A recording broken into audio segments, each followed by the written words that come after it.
नमस्कार साथियों। आप देख रहे हैं अपूर्व विचार, जहां साहित्य केवल पढ़ा नहीं जाता बल्कि महसूस किया जाता है। हिंदी साहित्य के महान कथाकार मुंशी प्रेमचंद ने अपनी कहानियों में समाज का ऐसा यथार्थ प्रस्तुत किया है जो आज भी उतना ही प्रासंगिक है जितना उनके समय में था। उनकी रचनाएं केवल मनोरंजन नहीं करती, बल्कि मनुष्य के स्वभाव, उसकी कमजोरियों और सामाजिक संरचना की गहराइयों को उजागर करती हैं। आज हम लेकर आए हैं उनकी एक अत्यंत विचारोत्तेजक कहानी और मनोवैज्ञानिक कहानी, नशा। ये कहानी केवल शराब या किसी पदार्थ के नशे की बात नहीं करती, बल्कि उस मानसिक नशे को उजागर करती है जो अहंकार, पद, प्रतिष्ठा और धन से उत्पन्न होता है। कैसे एक साधारण व्यक्ति परिस्थितियों के बदलते ही अपने स्वभाव, व्यवहार और रिश्तों तक को भूल जाता है।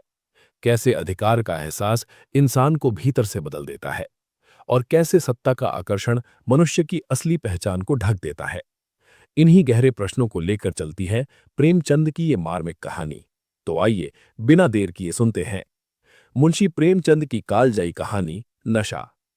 ईश्वरी एक बड़े जमींदार का लड़का था और मैं गरीब क्लर्क का, जिसके पास मेहनत मजदूरी के सिवा और कोई जायदाद न थी। हम दोनों में परस्पर बहसें होती रहती थी। मैं जमींदारी की बुराई करता, उन्हें हिंसक पशु और खून चूसने वाली जोंक और वृक्षों की चोटी पर फूलने वाला बंझा कहता। वो जमींदारों का पक्ष लेता, पर स्वभावतः उसका पहलू कुछ कमजोर होता था, क्योंकि उसके पास जमींदारों के अनुकूल कोई दलील न थी। वो कहता कि सभी मनुष्य बराबर नहीं होते, छोटे बड़े हमेशा होते रहेंगे। लचर दलील थी। किसी मानुषीय या नैतिक नियम से इस व्यवस्था का औचित्य सिद्ध करना कठिन था। मैं इस वाद विवाद की गर्मी गर्मी में अक्सर तेज हो जाता और लगने वाली बात कह जाता, लेकिन ईश्वरी हार कर भी मुस्कुराता रहता था। मैंने उसे कभी गर्म होते नहीं देखा।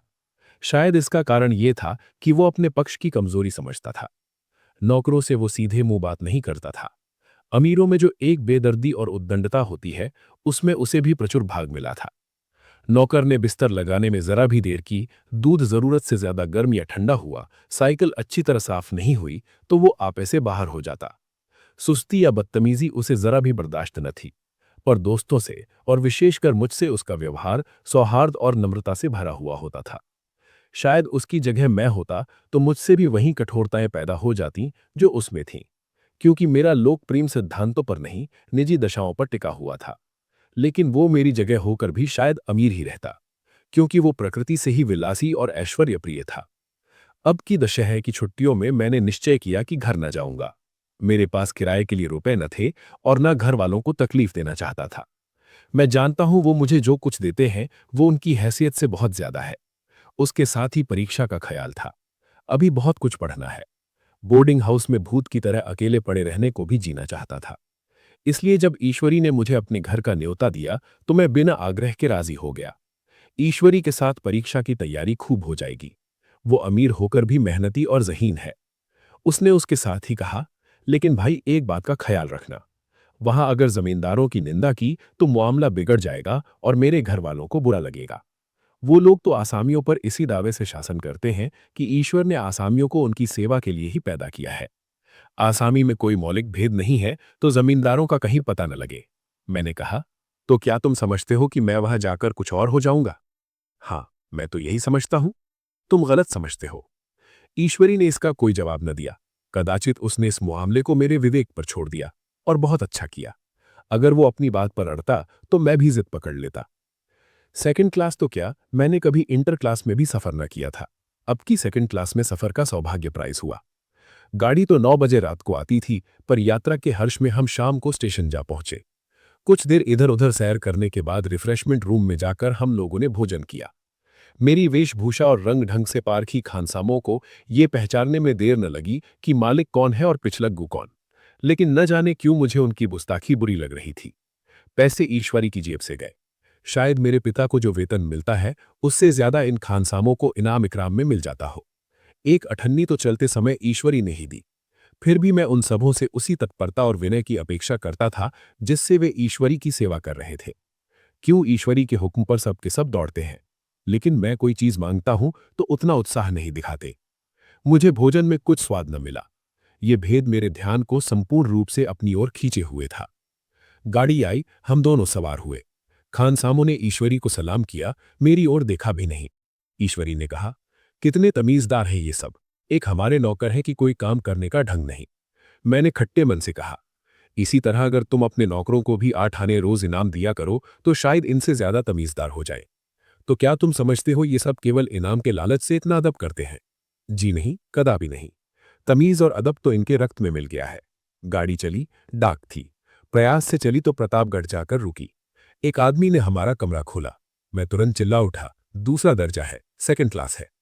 उस मुसाफिर ने डिब्बे के अंदर आकर मेरी ओर एक विचित्र उपेक्षा की दृष्टि से देखकर कहा, जी हां, सेवक इतना समझता है, और बीच वाले बर्थ पर बैठ गया। मुझे कितनी लज्जा आई कह नहीं सकता। भोर होते होते हम लोग मुरादाबाद पहुंचे। स्टेशन पर कई आदमी हमारा स्वागत करने के लिए खड़े थे। 5 बेगार। बेगारों ने हमारा लगेज उठाया। दोनों भद्र पुरुष पीछे पीछे चले। एक मुसलमान था रियासत अली, दूसरा ब्राह्मण था रामहरक। दोनों ने मेरी ओर परिचित नेत्रों से देखा, मानो कह रहे हैं तुम कौवे होकर हंस के साथ कैसे। रियासत अली ने ईश्वरी से पूछा, क्या ये बाबू साहब आपके साथ पढ़ते हैं? ईश्वरी ने जवाब दिया, हाँ, साथ पढ़ते भी हैं और साथ रहते भी हैं।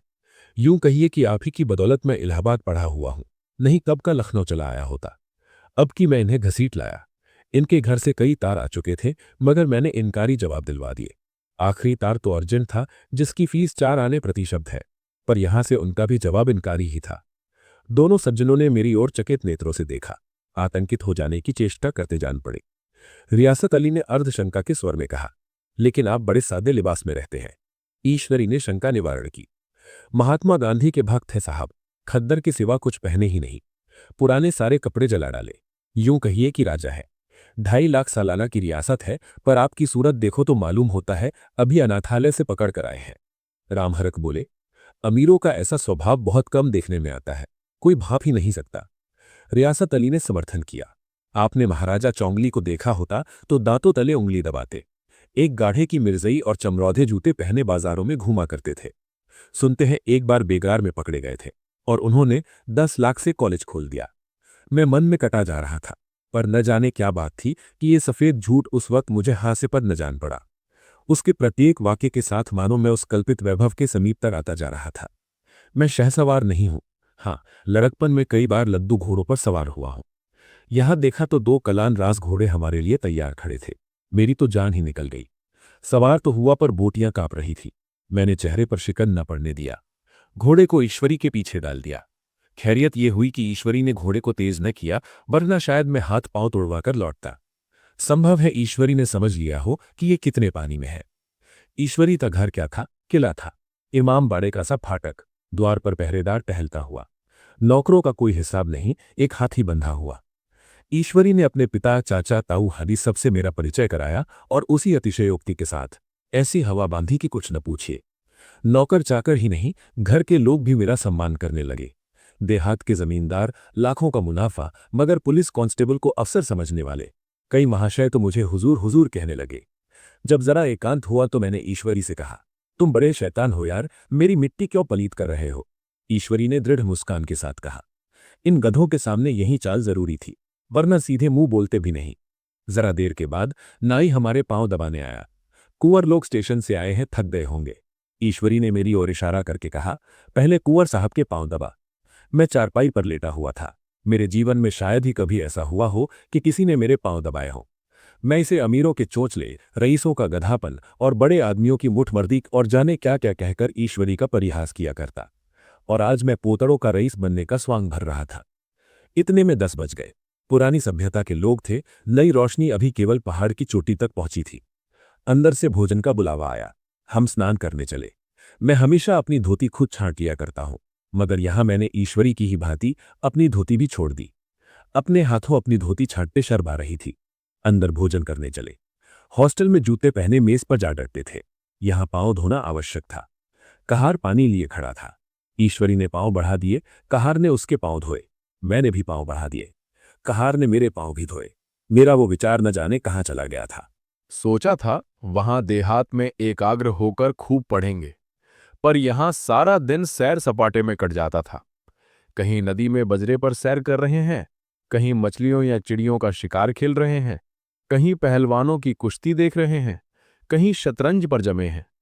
ईश्वरी खूब अंडे मंगवाता और कमरे में स्टोव पर ऑमलेट बनते। नौकरों का एक जत्था हमेशा घेरे रहता। अपने हाथ पांव हिलाने की कोई जरूरत नहीं, केवल जबान हिला देना काफी है। नहाने बैठो तो आदमी नहलाने को हाजिर, लेटो तो आदमी पंखा झलने को खड़े। महात्मा गांधी का कुंवर चेला मशहूर था। भीतर से बाहर तक मेरी धाक थी। नाश्ते में जरा भी देर ना होने पाए, कहीं कुंवर साहब नाराज न हो जाए। बिछावन ठीक समय पर लग जाए, कुंवर साहब के सोने का समय आ गया।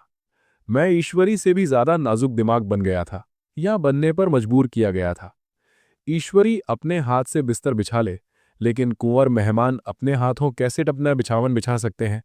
उनकी महानता में बट्टा लग जाएगा। एक दिन सचमुच यही बात हो गई। ईश्वरी घर में था। शायद अपनी माता से कुछ बातचीत करने में देर हो गई। यहां 10 बज गए। मेरी आंखें नींद से झपक रही थीं, मगर बिस्तर कैसे लगाऊं? कुंवर जो ठहरा।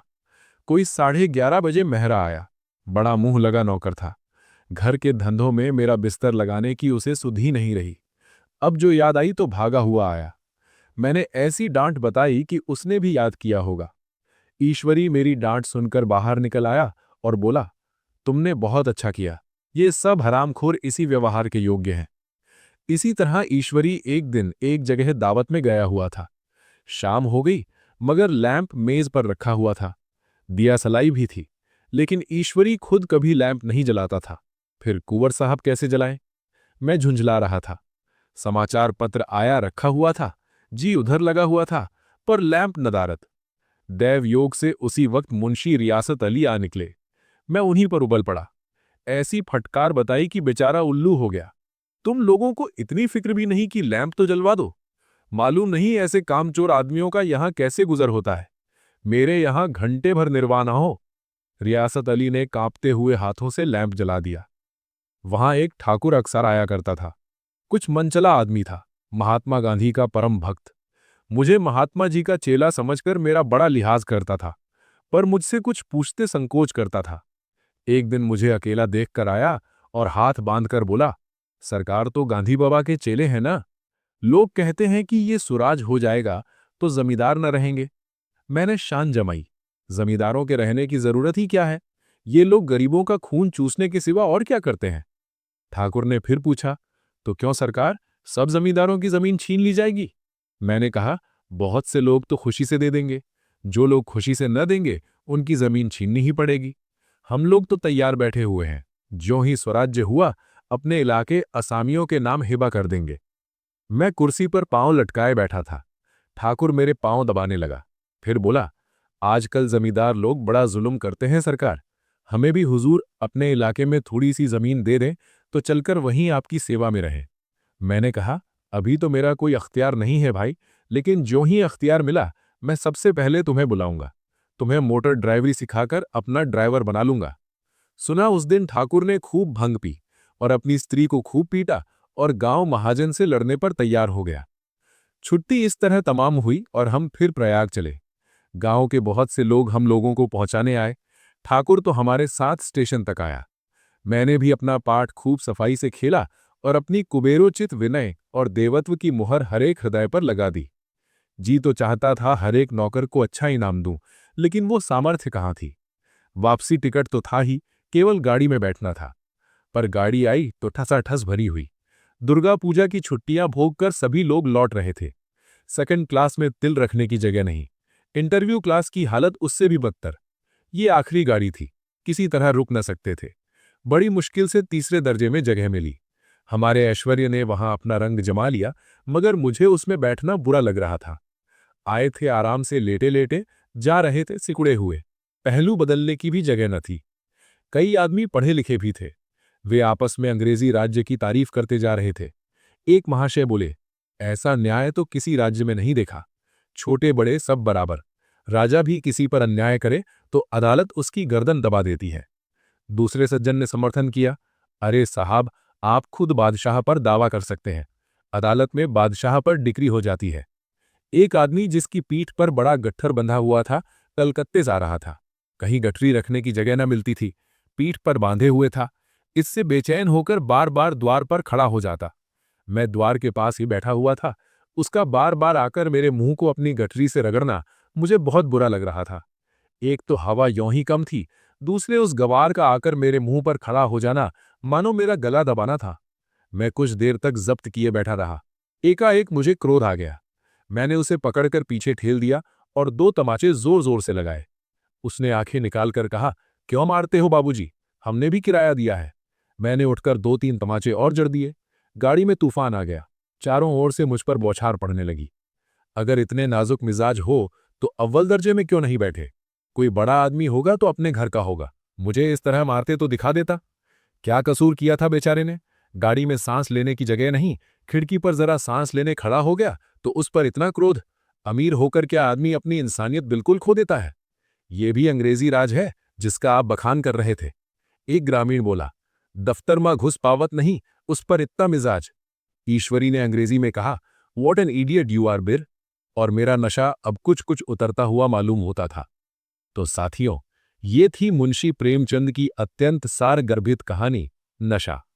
ये कहानी हमें एक महत्वपूर्ण सत्य सिखाती है। नशा केवल किसी पदार्थ का नहीं होता। सबसे खतरनाक नशा होता है अहंकार का नशा। जब मनुष्य को अचानक अधिकार, पद या सम्मान मिल जाता है तो वो अक्सर अपनी वास्तविकता भूल बैठता है।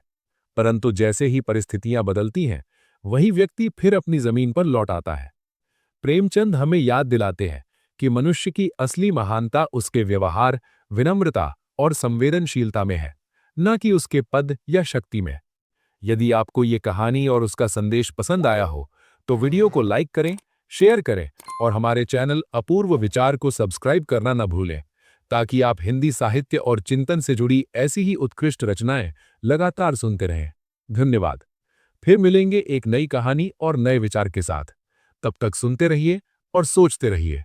अपूर्व विचार।